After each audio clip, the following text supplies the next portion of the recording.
దేవునికి స్తోత్రములు. మీ అందరికీ నా వందనములు. ఈరోజు దేవుని వాగ్దానము. నీ విశ్వాసము నిన్ను స్వస్థపరచును, సమాధానము గలదానివై పొమ్ము. మార్కు సువార్త 5వ అధ్యాయము 34వ వచనము. మహాపరిశుద్ధుడైన మన ప్రభువు అయిన యేసుక్రీస్తు, అమ్మ నీ విశ్వాసము నిన్ను స్వస్థపరిచింది, సమాధానము గలదానివై పొమ్ము అని మనతో సెలవిస్తున్నారు. మన యేసయ్యను మన సొంత రక్షకుడిగా అంగీకరిస్తే కుమారుడు మన యందు నిలిచి ఉంటాడు. మనలో ఉన్నవాడు లోకంలో ఉన్నవాని కంటే గొప్పవాడు. మన ప్రభువు మన కొరకు ప్రాణాన్ని బలిగా అర్పించాడు. రక్తం చిందించడం ద్వారా ఆయన పొందిన గాయముల వల్ల మనకు స్వస్థత కలుగుచున్నది.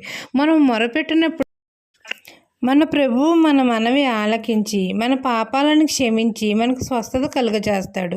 నమ్ముట నీ వలన అయితే నమ్మువానికి సమస్తము సాధ్యమే అన్నాడు మన తండ్రి. మన విశ్వాసమే మనల్ని స్వస్థపరుస్తుంది. ఎటువంటి కుదరని వ్యాధి బాధలైనా ఆయన నోటి మాటతోనే మనకు విడుదల కలుగుతుంది, మనకు స్వస్థత కలుగుతుంది. తండ్రి మనకు సమాధానం కలగజేస్తాడు. ఆయన ప్రభావం వలన మనకు స్వస్థత కలుగుతుంది. కుంటివారు నడవగలుగుతారు, గ్రుడ్డివారు చూడగలుగుతారు, చెవిటివారు వినగలుగుతారు, మూగవారు మాట్లాడతారు. ఈ దిన వాగ్దానము నా జీవితంలో నెరవేరాలని కోరుకుంటూ దేవుని సువార్త పరిచర్యలో మీ సహోదరి. ఆమెన్.